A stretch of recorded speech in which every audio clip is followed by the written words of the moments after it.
When we try to make everyone happy, we often end up making ourselves absolutely miserable. And honestly, people are going to have their opinions and feelings regardless of what we do. You're never too busy, too tired, too old, or too anything to pursue your dreams. Welcome to the Distracted Dreamer podcast, where you'll learn how to move all those never-ending distractions aside and chase your dreams with confidence. Hey dreamers, it's your friend and host Carlene, and I am so glad that you are here with me. I always love spending time with you. And if you're brand new, welcome to the Distracted Dreamer family. First, I have a quick reminder for you. The Goals That Actually Stick workshop is happening on Thursday, January 30th at 12. That's noon, Central Time. Registration is already open. So this means that it's time for you to go click the link in the show notes that I've put there for you and register. And if you're thinking, well, Carlene, I don't have 90 minutes on January 30th at noon to join you. Don't worry. I will be sending out a replay so that you can workshop your goals at your convenience. But of course, I always say it's better to show up live if you can. So please register for it so that you get that replay. And hopefully I will then actually see you on January 30th. Now, I am so glad that you pressed play and that you're listening right now, because you and I are going to talk about something that's been on my mind as we settle into 2025. You know how I love keeping things real with y'all, so let's dive into a topic that's especially meaningful to me right now. What we're bringing with us into the new year and what we're lovingly leaving behind. I like to call these my ins and outs for 2025.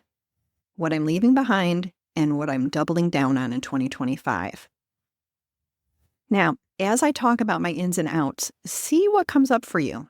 You probably have things you're ready to say good riddance to, and other things that you would love to focus on this year. So jot down all those ideas so you don't lose them.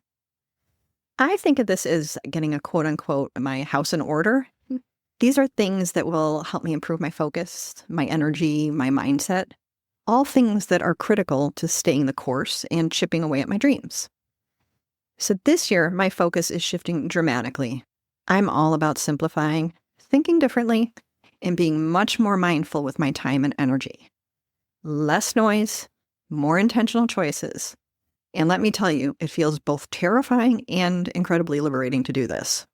So let's start with what I'm leaving behind in 2024. Or my outs for 2025, if you will. And dreamers, some of these might surprise you. First up, and this is deeply personal, is there will be no more cooking with aluminum foil. I know. This isn't just about following the latest health trend.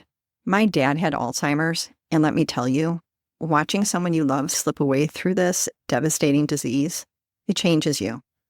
And for those who've walked this path with a loved one, you know exactly what I'm talking about. That heartbreaking journey of watching them slowly disappear while physically still being there. It's hard. And I feel like there is a lesson in that, for me specifically, but probably a lesson in there for all of us to really think about our brains more and take care of them. And so there's research that links aluminum foil exposure to dementia, and that research really hit home for me. And yeah, I'll admit, every time I lose my train of thought or that perfect word is just sitting there on the tip of my tongue, I can spiral into worry pretty quickly. But instead of letting that fear paralyze me, I'm choosing to take action where I can. And if living long enough means potentially facing some form of dementia, then I want to do everything in my power to take care of my brain now, even if that means making small changes, like finding alternatives to cooking with foil. Next on my out list is overthinking. I know, those of you who've been with me for a while know this is my specialty. You know what I mean, those nights when you're lying in bed replaying every single detail of a conversation from 3 days ago, wondering if you said the right thing, or if someone took your comment the wrong way. Or maybe you're like me, crafting elaborate scenarios in your head about things that haven't even happened yet. What if this project fails? What if they don't like my idea? What if I'm making the wrong decision? Oh my gosh, it's exhausting, isn't it? And this mental gymnastics routine that's going on in my head, it's draining, and it's stealing my peace. It's stealing my sleep and my ability to be present in the moment. So if overthinking is something that you want to leave behind in 2025, go ahead and jot that down. Number 3 on my list is multitasking. Now, I can hear some of you gasping through your headphones right now, but isn't multitasking necessary in today's world? No, I used to think so too. And I wore my ability to juggle multiple things like a badge of honor. Cooking dinner while joining a Zoom call, checking emails during family movie night, planning tomorrow's schedule while half listening to my friend's story. Does any of that sound familiar? But here's the truth. I finally accepted when we're doing everything, we're not really doing anything well. And the research shows that our brains aren't actually built for multitasking. Nope. We're just switching rapidly between tasks. It's called task switching, and it's exhausting, and it depletes our energy. And honestly, it's not giving anything our best when we do that. So I'm embracing single tasking for this year, one thing at a time, done well with full attention. I know, it almost feels a little rebellious, doesn't it? But it's also, again, very good for our brains to stop multitasking. Number 4 that is out for 2025, because I've been doing a lot of thinking lately about simplification and really getting to the heart of what matters. You know those moments when you realize you're spreading yourself too thin? Yeah, I've had quite a few of those lately. And perhaps the hardest part out of all of it is trying to make everyone happy. Oh, my fellow people pleasers, this one's for you. You know that feeling when you say yes to something you really want to say no to? Or when you twist yourself in knots trying to accommodate everyone else's needs while pushing yours aside? Yeah, I've spent so many years being the person who volunteers to help somebody out, who's always available, who never wants to disappoint anyone. But here's what I'm learning. When we try to make everyone happy, we often end up making ourselves absolutely miserable. And honestly, people are going to have their opinions and feelings regardless of what we do. Which brings us to that powerful concept of letting them that we are going to talk about coming up soon here. And the last thing that's out for 2025 is doom scrolling. Let me paint you a picture that might feel familiar. There I am, doing my job, posting content on social media for work, being all professional and productive, and then boom, a gorgeous room design pops up in my feed. And I'll just take a quick look, I tell myself. Next thing I know, I'm 47 design inspiration posts deep looking at light fixtures I never knew I needed. And an entire hour has vanished into thin air. And the scariest part, I had absolutely no awareness of that time passing. And what really gave me a wake-up call was looking at the screen time data on my phone. Oh my goodness, the number of hours I spend on my phone every day is, well, let's just say it's shocking, seriously shocking. And when I really think about all that wasted time and mental energy, it hurts my heart a little. Those are hours I could have spent actually decorating my room instead of just scrolling through pictures of other people's rooms. So yeah, the mindless scrolling, that's getting a hard pass in 2025. All right, so those were all my outs for this year. But let's talk about what's in for 2025 for me. And I want you to think about what's in for you as I'm talking about these. So these changes that I'm going to talk about, they seem small, but they're really huge shifts for me. Okay, so let's start with my first in for the year. I got a new journal. Now, this might sound trivial to some, but hear me out. For an entire decade, yes, you heard that right, 10 whole years, I used the same type of planner/journal. It was my comfort zone, my tried and true system. I've even recommended it to clients, and it was a great system, but I think I'm a little bored with it. And something told me it was time for a change. You know that uncomfortable feeling when you're about to step out of your comfort zone? That's exactly what this felt like. It's just a journal, I keep telling myself, and get a grip. But here's the thing. Sometimes the smallest changes can lead to the biggest revelations. I believe that shaking up my planning and journaling process will help me uncover important insights about my health, my relationships, and where my energy is really going. Sometimes you need to look at things from a different angle to see them clearly. Now, the second thing that's in for me for this year is I want to create spaces that nurture me, that nurtures my soul. And so what I'm doing is I've taken on a room-by-room approach to decorating. And the first space I chose was my piano and reading room. And there's something so powerful about creating a sacred space dedicated to the things that fill your cup. So while it's still a work in progress, I can already feel how this space is becoming my sanctuary. It's where two of my greatest joys come together, my love for music and my passion for reading. And that leads me into the third thing that's in for me for 2025. It's tinkering on the piano.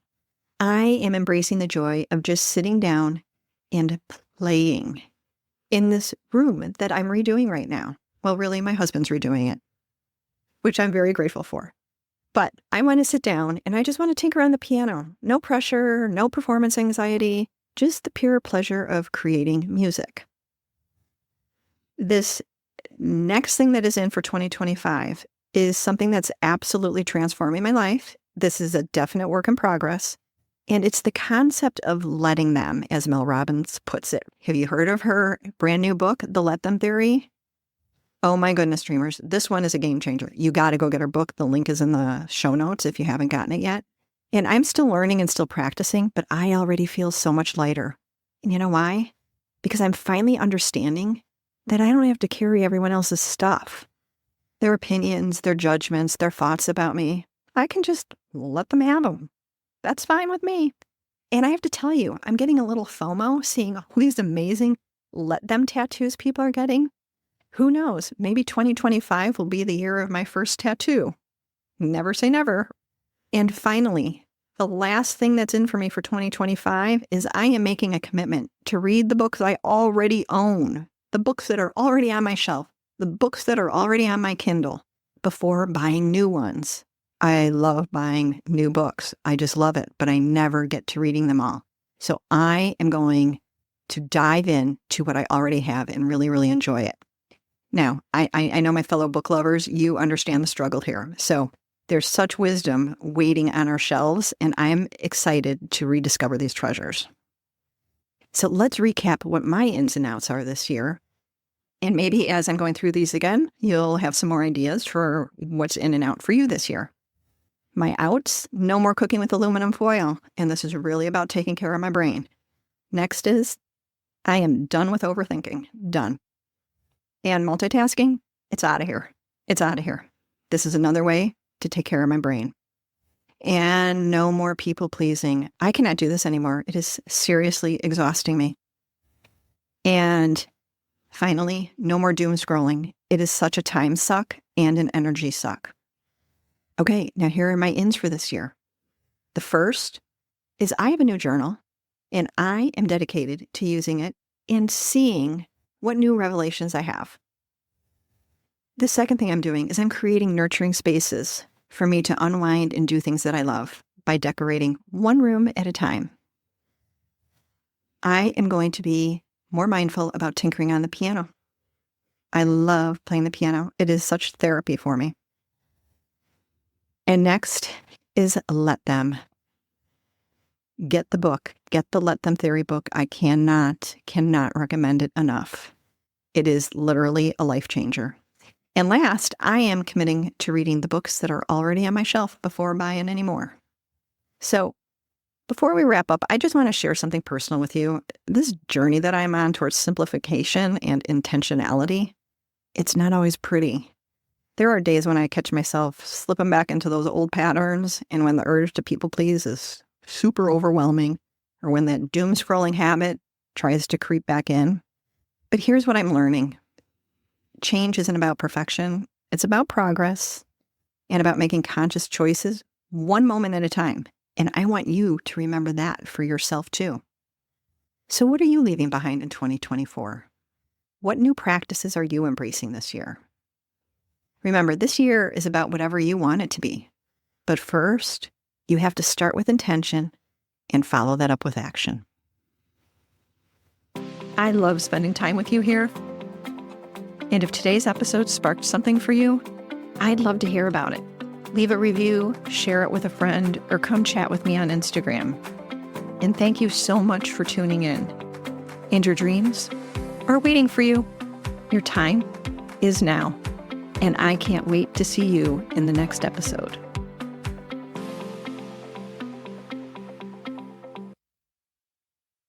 Oh, and one more thing. This is the legal language. You know, the stuff that the lawyers put together, and they say that I need to read this to you. So here we go. This podcast is presented solely for educational and entertainment purposes. I'm just your friend. I'm not a licensed therapist. This podcast is not intended as a substitute for the advice of a physician, professional coach, psychotherapist, or other qualified professionals. Got it? Good. I will see you in the next episode.